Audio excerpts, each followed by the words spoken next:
Assalomu alaykum Facebook qo'llanuvchilar.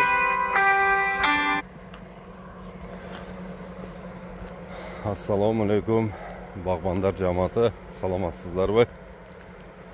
O'tmandu kuningizlar menen. Orozodagı ayaqtab qoldi. Bir 5 kun tutsak Orozodag açılat ekan. Emim ne deyiz emi? Şul orozoçulukta doğanlar köp kayrımdı işlerde kılıp kalaylı. Koldan kelişince hareket kılaylı bardığız. Dua kılıp köp. Bir tuğanlarga dua kılaylı, baldarımızga dua kılaylı. Şol kaytarılbay kabul bola turgan dualarga şol orozo mezgilde orozo tutayotgan adamdın orozosu duası kabul bolat ekan. Şoň üçin bardığыңızдарdy dua kılgıla tuğanlar. Özüňizler görüp atasızlar. Kırgızstandın bardyk ele şol жерlerinde şol разруха, öndürüş çok, bilim берүү sistemamız alda buzulgan, güç strukturalarımız dagы слабый, meditsina тоже слабый, bardyk ele uşul emelerde жетишпегендик менен ушул кыйынчылык өтө көп. Şulardyň bardygym nede? Şulardyň bardygy birimdik ele joktugunda. Başka hiç kандай problema jok Kırgızstanda. Ошол биримдикти камсыз кылып бере турган биздин ушул бийлик төбөлдөрүнөн ушул суранабыз. Улар көп били ушул биримдик жөнүндө көбүрөөк айтыш керек да. Мына туугандар. Ал эми мына өзүбүздүн ушул багбанчылыкка келе турган болсок, багбандарыбыз боюнча бизге ушул болгон эле ушул суу менен эле көчөт жетишпей атат да. Суу менен эле көчөттү обеспечить эте турган болсо, анан дагы бир эме билим менен тажрыйба жок болуп атат да. Мына ушул 3 нерсе менен биринчиден ошол туура bilim менен тажрыйба болсо көчөттөрдү дагы өзүбүз жасап алат экенбиз. Анан ошол суу чыгарып берип, ушулардын бардыгы ушул каражатка келип такалат экен да. Каражат маселеси өтө бир мындай эмеде турат да. Ошону азыр ошол биздин ошол багбандар биримдиги алдына койгон кичинекей максаттарына жетиш үчүн бизге дагы бир чоң бир ошол каражат керек болуп атат.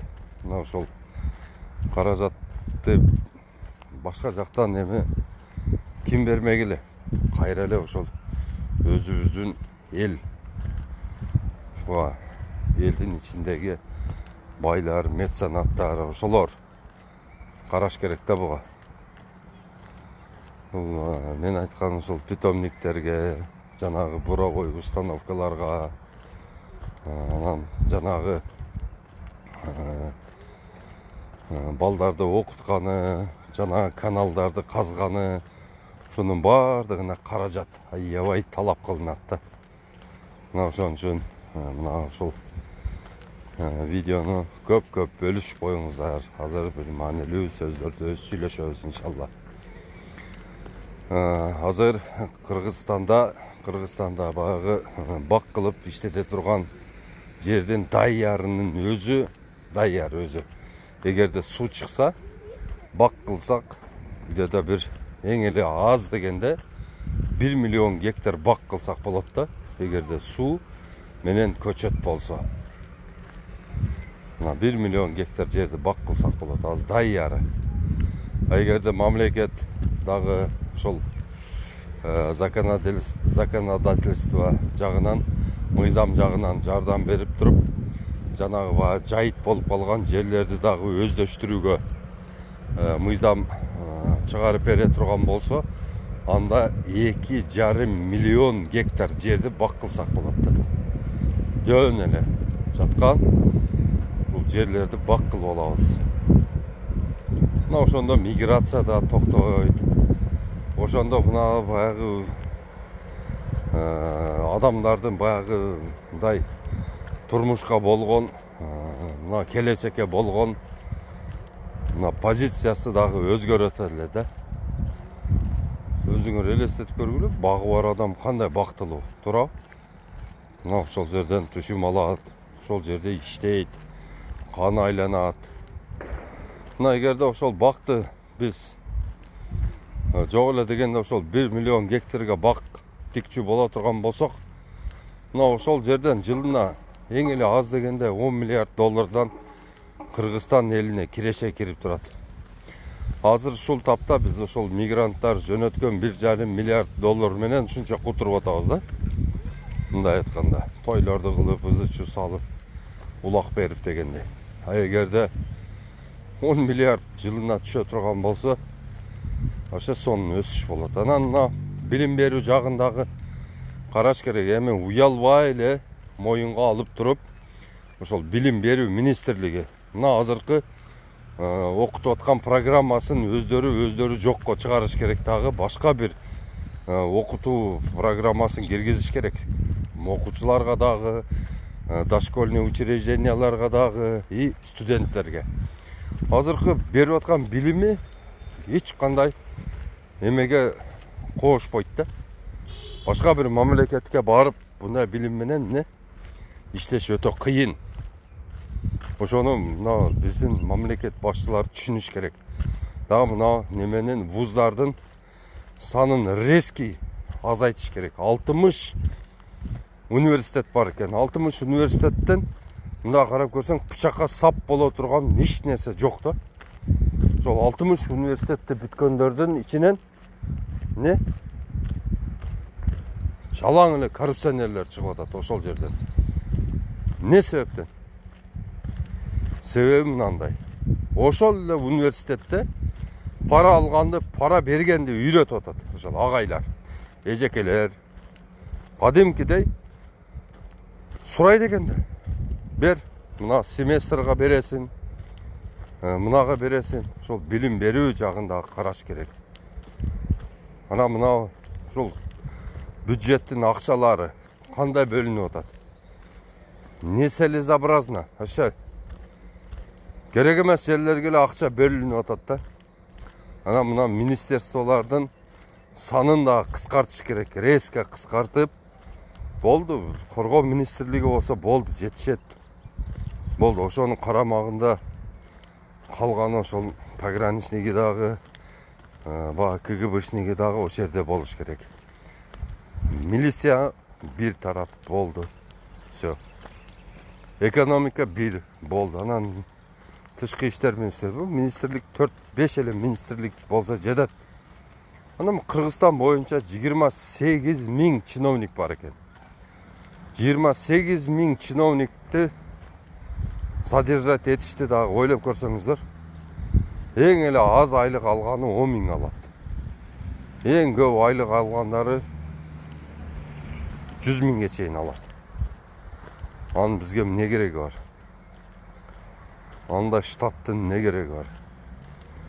Мына бизден 10 эсе көп мамлекеттерде дагы 28 миң чиновник жок экен. Хотя ошолорду эле ошондой кылып койсо болот эле. Мына көп маселелер бар. Ушулардын маселелердин бардыгын башты бир катырып отуруп чечиш керек да. Мына ошолордон ашкан үнөмдөлгөн акчаны айыл чарбага салыш керек. Айыл чарба министрлиги чынын айтканда өзүнүн функциясын такыр аткара албай атат да. Себеби дегенде колунда рычаг жок, эч нерсе кыла албайт. Айыл өкмөт деле тоготпойт экен булар барса. Алып эле ушул неме алып коет экен, келиң пелиң деп. Болду, всё. Булар ошо айыл чарба министрлигинде вообще полномочиясы жок, же сууну чече албайт, же жерди чече албайт. Ошол местный эмелер управление уже башкарат экен. Значит, айыл чарба министрлигинин кереги эле жок экен. Болду. жоюп ташташ керек. Все. Только сугатты карап бериш керек. Не, Айыл чарба министрлиги чындап эле айтсаң логика каякта эми? Логика жок да. Мына Айыл чарба министрлиги не кылып атканы менен вообще өзүңөр бир таанышып көрсөңүздөр такыр влиять эте албайт. Мисалы үчүн менин өзүмүн 30 сотик жерим болсо, Айыл чарба министрлиги келип мага вообще влиять эте албайт. Onun үчүн жер мамлекеттин колунда болсо, ошондо саясат жүргүзө алат эле да, себебинде рычаг бар. А бул келип анан ошол мен 30 сотик жериме менен суранат да. Абдулла Ташиевич, ушул жерге быйыл жүгөрү эгиңиз дейт. Менде жүгөрү отургузганы, аны чапканы эме алган менде убакыт жок. Мен жөн эле беде сейип коем, болду. Колум тийгенде сугарып коем деп коем, болду. Мага эмне албайт. Мага приказ бере албайт. Мына ушул жөнүндө болуп атпайбы маселенин бардыгы. Ошон үчүн Айыл чарба министрлигинин өзү мындай неме кылгандай кереги деле жок. Onu алып эле ташташ керек. Ошим Айыл чарба министрлиги анан көрөктү ошол каражатты мына ушул агентство ачыш керек дагы. Мына ошол Айыл чарба министрлиги азыр ярмаркаларды уюштуруп атат го, ярмарка. Мына ошолдой ярмаркаларды уюштуруп башка мамлекеттерде мына биздин чыгарып аткан, биздин ишкерлер чыгарып аткан продукцияны ошол жака сатканы аракет кылыш керек да, бул ошол агентство. Бул деген мына СНГнын ичиндеги бардык конкурстарга катышып, барып, ушундай иш аракеттерди кылыш керек. Сатуу маселесин чечсе, ол отургузуу маселесин эл өзү эле чечип коет.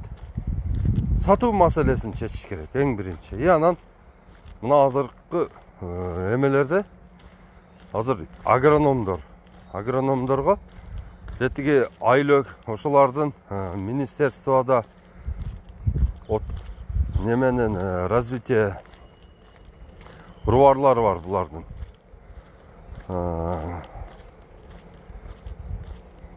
Рубар. Так. Районное управление аграрного развития деген. Руар. Мына ошол руардын ордуна по компетентный бир бригада отуруш керек. Ошол жерде, ошол райондун эмесинде. Булар тез-тез айылдарга чыгып, айылдарга эмени жүргүзүп келиш керек. Азыр министерствода 880 киши иштеп атат да. Только управлениясында да. Эгерде ошолорду 20 кишиден ар бир районго бөлө турган болсо, ошол бул жерде отурбаш керек булар. Бул жерде отуруп не кылат? Не, бу жерде не иш кылат? Бу жерде дыйканчылык болбосо, багбанчылык болбосо, бул борбордо турап, ошол 880 кишини ошол 40 районго бөлүп туруп, 20дан штат кылып туруп, ошол жерде мобильный бригада, как будто скорый помощьтай буларга машине бар жоон чечип бериш керек дагы. Булар деген по первому вызову, мисалы үчүн бир дыйкан чакырды. Деп мисалы үчүн бирөөлөр баг отургузуп атабы, неме кылып атат, барып булар консультировать этиш керек. Кадимкидей, салам алейкум, алейкум ассалам. Эмне отургузайын деп атасыз? Алма отургузайын деп атат элем. Алманын кайсы түрүн? Мондай түрүн десе, жок, ондай болбойт. Бул жерге мынандай өсөт, мынандай. Ордунда жардам бериш керек да. Ал эми 880 кишини почти 1000 киши болуп атпайбы? Тура. Шофер, паферлор менен 1000 кишини берге Айыл чарба министерствосуна топтоп алыштын менимче эч кажети жок да. Онун көрөктүү булар ошол мисалы үчүн Өзгөн районунун акимчилигинде ошол жерде кабинеттер толтура экен. Ар бир райондо кебиркилеринде 50, кебиркилеринде 150 чейин кабинет бар экен. Мына карасаң бирдемелерди эле жазып отуруп алышыптыр. Баягындай социалдык өнүктүрүүнүн дагы бир нерсеси, дагы бир нерсеси, дагы бир нерсе. Просто эле акчаны проедать этип отурат да. Вообще керек болсо акимчиликтин өзүн жоюп ташташ керек. Akimçiliktин кереги жок. Ошол акимчиликтердин эмесин болсо, функциясын болсо, эмне ушул агрардык управленияга бериш керек. Мына ошол 50 кабинетте 50 специалист отуруш керек. Эртең менен кечке фикир кылып, так, эмнерге мынаны отургузабыз, мындай кылып сугарабыз, мындай ошол жакшы болмок да. Азыр карап көрсөң, руарында бир киши же замы экөө отурат экен. Болду. Всё. Алар вообще саясат жүргүзө албайт, жалгыз. Анан онун үстүнө жалаң баягындай аксакалдар болуп калыптыр да булар уже. Чоң ушу советский время уже Мичуринди көргөн жигиттер отурат. Алардан пайда жок. Аларды уже алмаштырыш керек. Алмаштырып, ордуна эмне Турцияда, Германияда, ошол Россияда болбоду дегенде. Украинада окуп келген кыйын агроном жигиттерди коюш керек экен. Мына ошондо анан кийин өзгөрүү болот. Багбанчылыкта мына өзүңүздөр көрүп атасыздар. Адамдар уже арпаны сепкиси келбей калды, беде кылгысы келбей калды. Уже башка культура издеп башташты. Мына ушундайдан пайдаланып, мына биздин мамлекет ушул мен айткан перестановкаларды кыла турган болсо, ошол эффективдүү болот эле. Мына ушул айыл чарбасында иштеп аткан бардык ошол адистерге айтам да. Силер вообще айыл чарба жөнүндө вообще түшүнүүңөр да жок. Ответственно айтып атам. Силерде айыл чарба боюнча түшүнүүңөр жок. Силер просто ушул кагаз түрүндө гана билесиңер, кагазда гана билесиңер айыл чарба бар экен. Айыл чарба кандай болоорун силер мындай эме менен практикада мисалы үчүн эч кимиң жоксун да. Ошон үчүн силерди айтам, ошол 1000 киши давай бөлүнгүлө. 40 районго 25тен болуп бөлүнүп, өзүңөрдүн адистигиңер менен барып кызмат көрсөткүлө ошол. Мына бардык дыйкандар, багбандар мага ыйлап атат.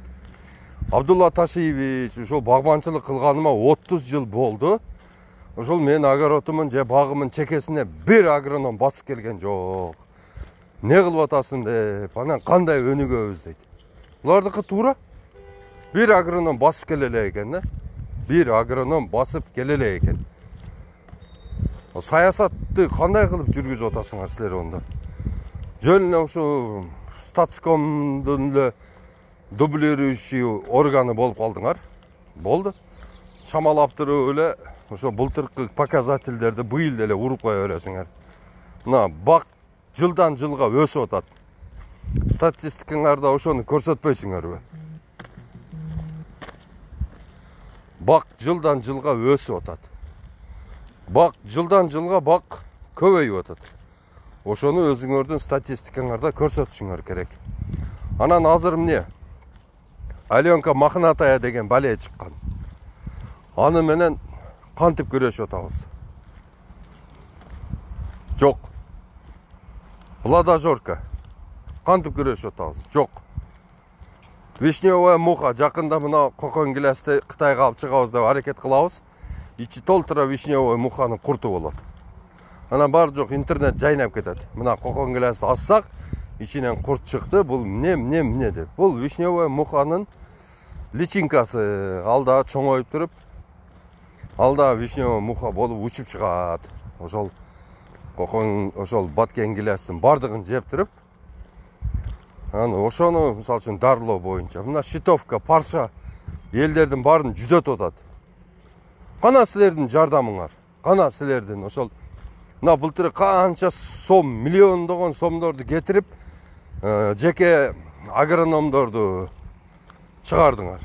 Ал жеке агрономдордун ичинен эмне 10% эле бирдемени түшүнбөсө, калган 90% эч нерсе түшүнбөйт. Жөн эле бардыгы ошол химзащитанын кишилерине берип койдуңар. Алар эмне кылат?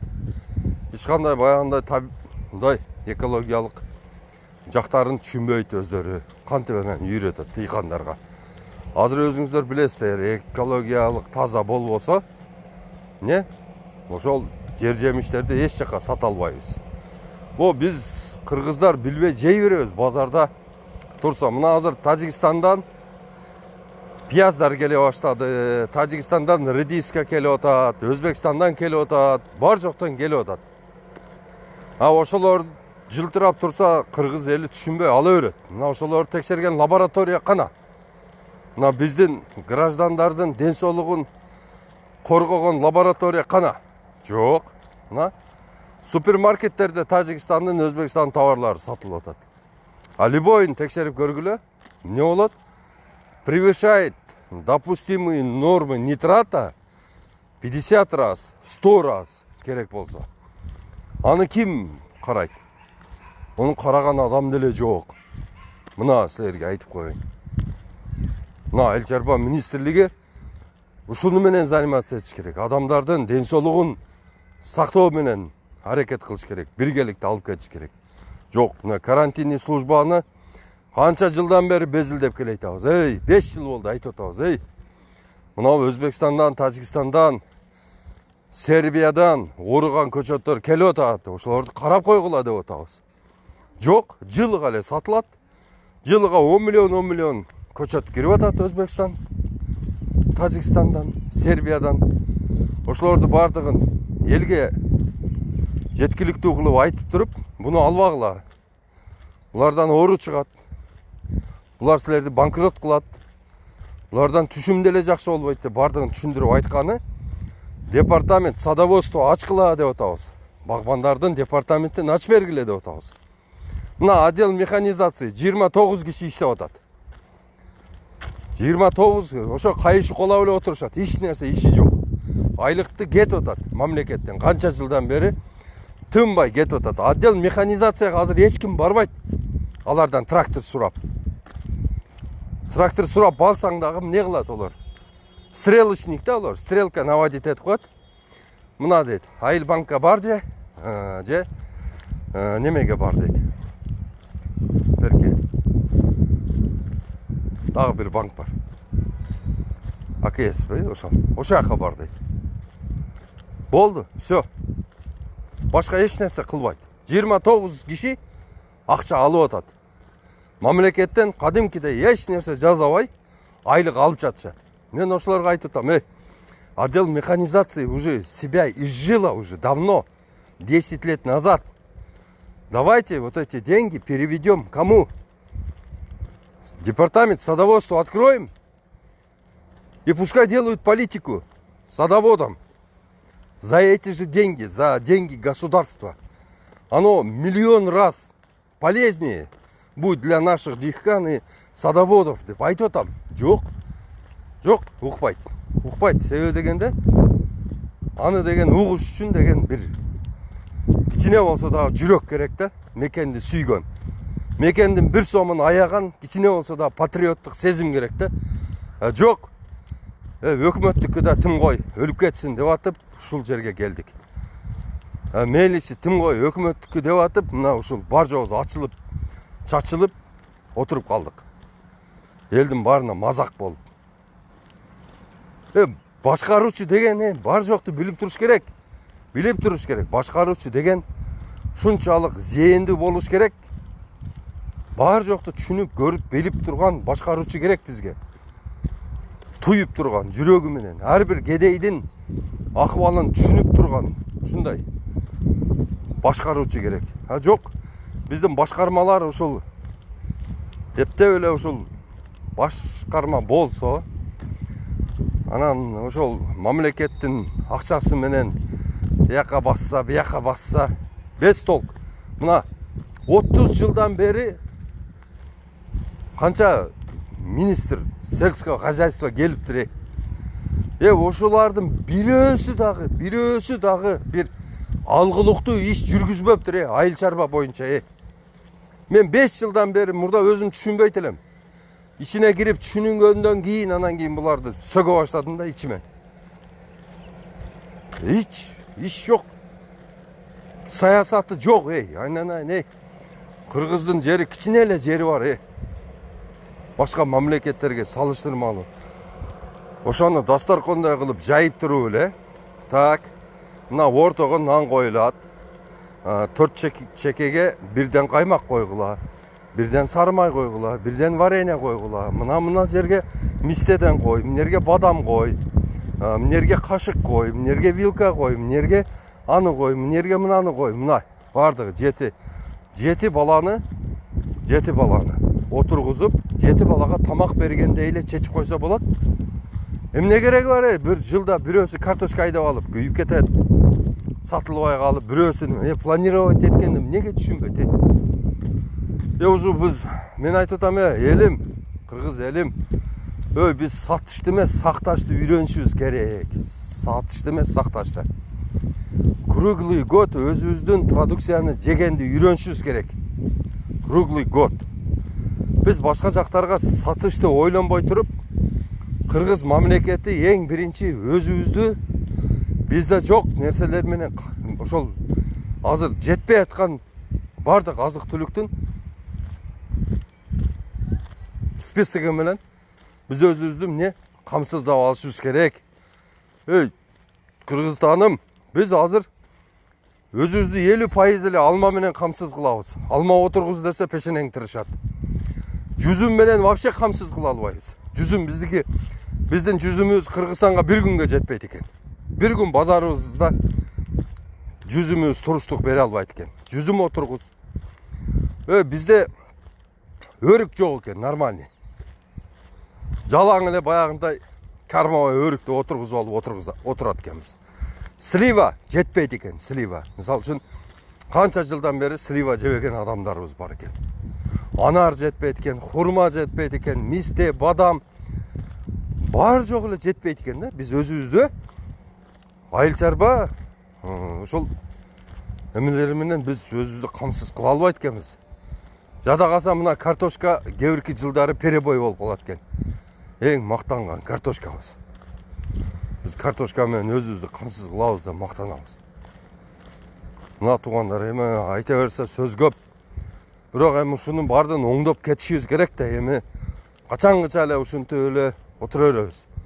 Оңдой турган мезгил келди. Мына ушул жана мен айткан баягы планга жардам бергени мага бир ушундай спонсор керек болуп атат да. Бир $200 миллион бар жакшы бир спонсор керек болуп атат. Хотя бы бир для начала мына ушул питомникти койгону бир питомникти койгону ошо $5 миллион керек болуп атат. Мына ошону коюп туруп, мына элге көрсөткөндөн анан эл колдоп кетет эле. Азыр бизде толук мүмкүнчүлүк бар. Биз өзүбүздү айыл чарба продукциясы менен толук камсыз кылып, башка жактарга сатканды да жетишебиз.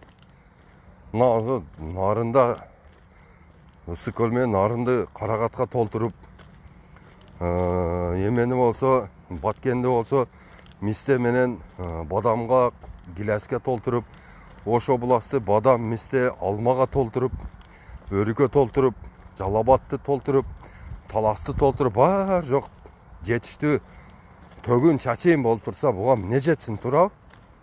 Мына ушул жөнүндө ойлонушубуз керек көбүрөөк. Азыр биздин Кыргызстанда өзүңүздөр көрүп атасыңыздар, продукта башка мамлекеттерден келип атат. Өзбекстан биздин базарды ээлеп алган. Биздин базарды Тажикстан ээлеп алган. Биздин базарыбызды Россия, Казакстан, Украина, Белоруссия, Прибалтикадан келет экен бизге.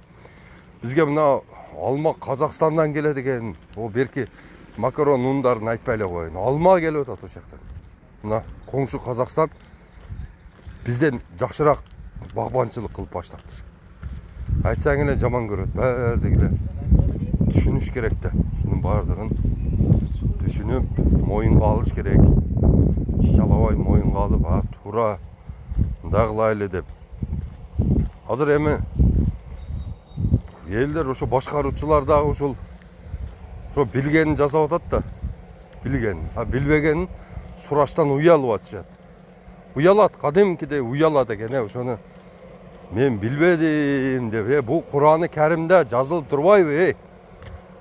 Билбегениңди билгендерден сура деп жазылып турбайбы? Кур'анга каршы келип атасың сен. Ондай кылбаш керек.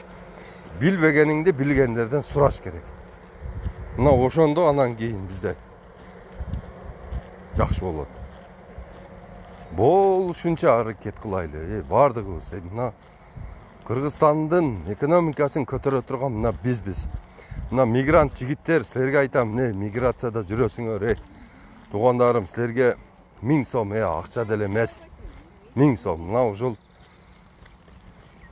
1000 сомдон которуп бергиле, бир питомник салайлы, туугандарым. Сонун кылып бир питомник салайлы. Мына ошол жерден жылына 5 миллиондон көчөт чыгып турат. Анан берген акчаңарды Кудай буйруса эме менен кайтарабыз, сөзсүз түрдө, көчөт менен. Квитанцияны сүрөткө тартып, телефонго сактап коесуңар, мои фото дегенге кошуп койсоңуздар, өзүңөрдүн фотоңордун арасында жүрө берет. Көчөт гана болду, иштеди. Мына 1,5 жыл, 2 жылдан кийин көчөт чыгып баштаганда эле сразу келесиңер. Анан биринчи жылы Кудай кааласа 1 миллион бадам, 1 миллион мисте, 3 миллион кокон гилес чыгарабыз. Кудай кааласа, жалаң косточку чыгарабыз. Кудай буйруса. Мына ошолорду элге таркатып беребиз. Кааласа мисте алат, кааласа бадам алат, кааласа кокон гилес алат. Мына ушундай туугандар. Эгерде ушул эмеге акча котором десеңиздер, баягы биз жыйнап аткан. Ошол акча ошо бойдон эле турат. Вообще жылдырбадым, 1 сомун бир жака жылдырбадым. Кандай салсаңар ошо бойдон турат. Бардыгын сомуна чейин эсептеп өткөзүп берем, Кудай кааласа. Кабатыр болбоңуздар, Абдулла Ташиевич аманатка кыянат кылбайт. Алла сактасын, мен Алладан корккон жигитмин. Эч качан силерге иншалла жамандык кылбайм. Кудай кааласа Кыргызстан элине только кызмат кыламын. Мен көрөрдү көрдүм, жердим, Кудай кааласа. Бардык эмелерден, жизненный путтан өттүм. Мен кедей да болгонмун, мен бай да болгонмун, туугандарым. Мен бардык ушул инстанциялардан өтүп, анан ушинтип силердин алдыңарда ушул багбанчылык боюнча программа менен ушинтип чыгып атам. Атак бул багбанчылыктан башка дагы толтура ойлоп койгон иштер бар. Кудайым буйруса, бул эми багбанчылык только бул ошонун трамплини да. Ошол жерден күйлөнүп алып туруп учабыз иншалла алдыга карап. Биз кыргыз элим бай болот иншалла. Менин идеямды колдой бергиле, туугандарым. Менин идеямды баг отургузуу идеямды колдой бергиле. Идеяны колдогула, туугандар. Адам алмаша берет. Адам bir күнү мындай болот, bir күнү андай болот, солчул болот, оңчул болот, ар кандай боло берет. Бирок идея бул идея да. Мен идеямды айтайынбы? Кыргызстанды бардык жерлерин бак кылуу. Мына ушул идеяны колдогула. Кудай кааласа ушул идеянын аркасынан bir чоң bir күчкө ээ болобуз дагы иншалла. Материалдык жактан независимый болуп алгандан кийин Кудай буйруса өзүбүздүн жерибизди дагы жакшы коруйбуз, сууларыбызды дагы жакшы коруйбуз. Бардыгы ордуна келет. Внешний, внутренний бардык мамилелерди ушуну менен чыңдайбыз. Азыр өзүңүздөр билесиздер, бул жалганда акчаң болбосо, бул сүйлөшүш кыйын экен. Адамдар ушул бул жалганда ушул жалаң акча деп калыптыр да. Мына ошон үчүн туугандар бардыгыңыздарды ушул бага тургузуу идеясын колдогон чакырамын. Кыргызстандын жерлери бага отургузууга шунчалык ыңгайлуу, андай жерлерди силер мындай бизден чыккан мөмө жемиштерди башка заграницага барганда алардын мөмө жемишин жеп көргүлө, анан биздикин жеп көргүлө. Биздикиндей таттуу өтө аз жерде болот да. Мына азыр Өзбекстан өзүнүн алмасын 30 сом 40 сомдон сатат дагы. Өзүнүн элдерине башка жака экспорт кылганда. Ушул кезде биздин алманы азыр 200 сомдон жеп атышат. Ошол Алай базарында, Койлук, Ипподром деген 3 базарда биздин алмалар 200 сомдон сатылып атат. Биздин бал сатылат Өзбекстанда, чучук сатылат, биздин Кыргызстандын чучуктары, сары майлары, курттары, бардык натуральный ошол карагаттын вареньялары, облепиха, бардык натуральный продукталар кымбат сатылат. Ал жерде недоступный. Биз мисалы үчүн азыр бизге бар жок эле алхамдулилля доступный го. Барып кичине варенье алып жей алабыз, кичине бал алып жей алабыз. Ең таза органикасын. Аларда андай мүмкіншілік өте аз да. Мына ошол эле Тажикстан, ошол эле Өзбекстан мына бизден продукцияга аябай муктаж. Муну биз билип эле турабыз. Ошон үчүн бардыгыңыздарды ушул айыл чарбага көңүл бургула деп айтам. Мына кичине 1 сотик жер болсо дагы ошону дагы обработка кылышыбыз керек. Ошол 1 сотик жерде дагы саясат болуш керек. Бак отургузуу саясатын бар жокко жайылтышыбыз керек. Мына бизде башка мамлекеттерге караганда бизде дагы эмнеси жакшы? Биздин сууларыбыз туура мөңгүдөн келет да. Ошон үчүн ширин кылат, ошон үчүн таттуу кылат мөмөнү. Мына ошол Европада, ошол эле Польшада сууну оборот кылышат экен. Мисалы үчүн сууну бир сыйра иштетип, эме кылып, тазалап, эме кылып, анан кийин ошону дарак сугарышат экен, оборот суу менен. Ошон үчүн алардын немелери, мөмө жемиштери биздикине караганда кыйла эмне экен, даамы жок экен да. Мына мен Турцияга бардым, Турцияда дагы анарын жеп көрдүм. Биздин анарга вообще жетпейт экен. Баягы цитрустарын жеп көрдүм. Бизге импорт болуп келген цитрустарга караганда даамдуураак экен. Өздөрүндө өскөн себептен да. Анан берки алма, өрүк эмелерин даамдап көрдүм. Биздикиндей эмес да. Биздики өзгөчө экстра класс. Баягындай ошондой бир эме менен кымбат магазиндерге сатса болот да. Биздин бардык мөмө жемиштердин свежий түрүндө, как түрүндө аябай жакшы кетет. Анан дүйнө жүзүндө мына жаңгактын майлуулугу боюнча бизге жете турганы өтө аз экен да. Биздикиндей жаңгактар мисте, бадам дагы аябай майлуу. Ошон үчүн жакшы экен. Мына базарда дагы барсаңыздар, баягы кээ бирки бадамдар 700 сом, 800 сом деп жазып койгон бадамдарга караганда мен баягы өзүбүздүн ошо 400 сомдук, 350 сомдук бадамдарды алып жейм да. Хотя баягыны чагып жейсин, кичине баягындай кабыгы калыңыраак болгон. Бирок даамы тетиги баягы 700-800 сомдук Өзбекстандын бадамына караганда даамдуу да биздики, майлуу, ушунчалык жакшы. Мына көп да эми бул неме боюнча мен силерге үйрөтүп, баягындай мөмө жемиштерди кандай выбирать этиш, кандай мисалы үчүн орех жакшы, кандай эмне, али көп өнөрүм. Буларды мен силерге али чекесин да чыгара элекмин да. Азыр болгон эле ушу көчөт, суу чыгар, көчөт керек, суу чыгар, көчөт керек. Ошо менен эле ограничение этип атабыз да. Кудай кааласа бир убактар келет, иншалла. Шашпай отуруп, кандай мөмөнү, кандай выбирать этип алып, канча мисалы үчүн градуста аны кайнатып, варенье кылып, коонду кандай тандайт, арбузду кандай тандайт, баардыгын акырын көрсөтүп беребиз иншалла. Мына азыркы ошол немеде акыркы событияларга байланыштуу туугандар, бардыгыңыздардан суранамын. Импорт менен келген ошол эмелерди, мөмө жемиштерди такыр албаңыздар. Бизге кереги жок. Кичине чыдасаңыздар, ошол эле неме чеснок өзүбүздөн чыгат, ошол эле баягы көк пияз өзүбүздөн чыгат, ошол эле баягы булар эрте бышырган өрүгү чыгат, бардыгы өзүбүздөн чыгат. Бир аз эле чыдап коюш керек да. Мисалы үчүн 15 күн мурун же бир 20 күн мурун чыгышы мүмкүн булардыкы.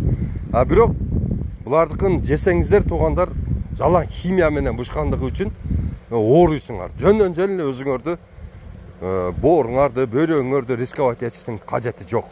Ачык эле айтам, буларда азотту өлө көп салат. Бул көрсөңүздөр такыр эле жебей коесуңар да. Ошолордун бадырың, садырың эч нерсесине көңүл бөлбөңүздөр. Мына контрабанда ташып, ошону менен оокат кылган бир туугандар, силерге дагы предупреждение.